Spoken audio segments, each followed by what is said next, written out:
بله سلام ګرانو زده کوونکو خدای چې ښه ورځ مو شروع کړې نن آخر د هفته ده پوهېږم چې ټول به خسته یاستئ خو 2 ورځې د خیر استراحت وکوئ شنبه و یکشنبه د استراحت ورځې دي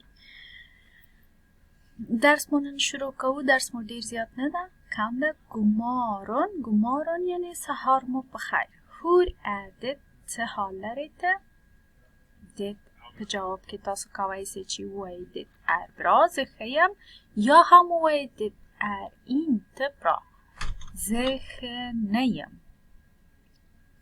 عین شی دا سوال او دا سوال دواړه یو معنا ورکوي بلکې وایي تاسو کولی شئ بل دغه رقم ووایئ هور mår du څه حال لرئ ته jag mår bra زه ښه یم یا هم ووایئ چې jag mår inte bra زه ښه نه یم Det fredag idag نن ده جمعه نن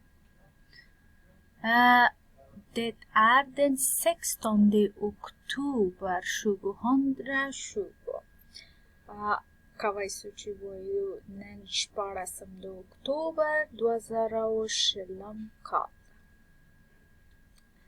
کارخانگیان مو ډیر نه ده زو کارخانگیانو ته ګورو چې چیرې نه شروع کیږي دلتید اصلا کارخانگی نلري خو هلتید کارخانگی فکر کوم شروع کیږي دغه جای نه د تاسو کارخانگی شروع کیږي کلادر کالی ته وایي wat har han på sig کوم کالی دغه الک خپل ځان کې لري کالی دانه دانه ګوري او دلته لیکي چې دغه سړی داسې یو دستمال لري داسې یو کرتۍ لري دغسې یو پتلون لري ټولې دلته تشریح کوي بیا بل سوال ده ویلی ده what har du på dig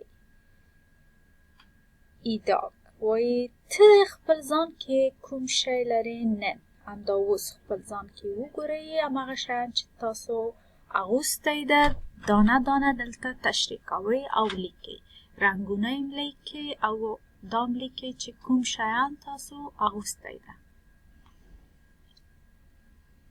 دوهم د جمعه کارخانگی ده 14 oktober läs texten och lyssna många gånger وایي دغه تکست او وګونیسئ څو ګشته skriv rätt svar på frågorna بیا ولیکئ سم جواب سوالو ته دلته QR کود لري ویل ده what shopper David kläder var shopper وی چیرې نه داوید خپل کالی اخلي کوم جای نه what shopper David چی شي اخلي داوید Vilken färg har halsduken کوم رنگ لري دغه دستمال د گردن Vilken färg har vantarna کوم رنگ لري دغه دستکشونه Vilken färg har jackan کوم رنگ لري دغه کرتۍ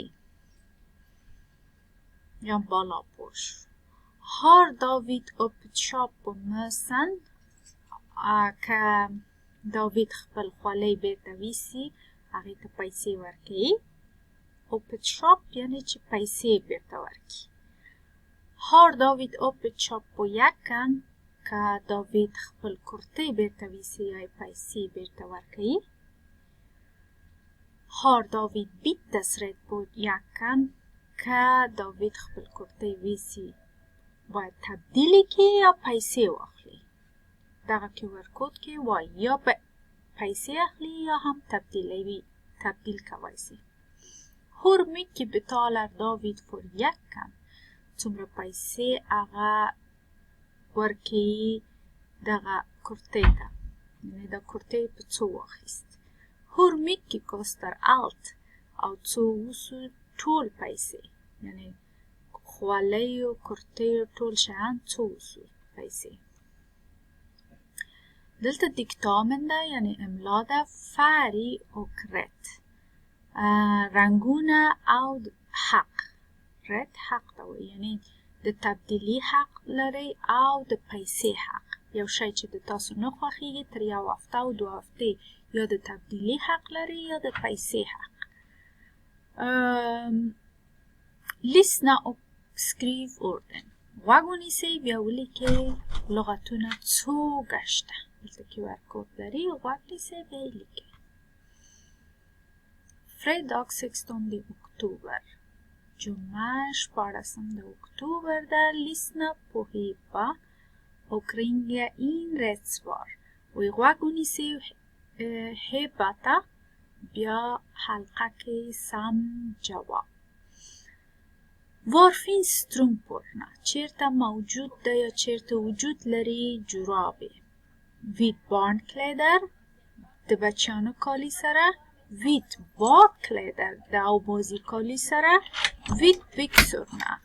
پتلون سره. زوبل پختنه تا. گروبل پختنه چشته هور mycket kostar det. څومره قیمت لري دا. 170 kronor. یو سلو او یا کرونه 70 kronor او یا کرونه 120 kronor یو سلو 60 krona. عدد byttes rätt یعنی کوایسی چی بیا تبدیل کی که و داغاخلی که نه داغاخلی. هور betalar hon. چه رقم خپل پیسی ورکی اغا met kort کارت سره kontant نقد پیسه met swish یا موبایل سره لیگی. کارخانگیان ما هم دوم رو خدایو که چی تاسو پوسیوی است بیا هم که تاسو تا کن سوال پیخیگی نسی کوای سه چی ما سره به تماسه خیلی رزولاری خیلی وقت خدای ما پامان.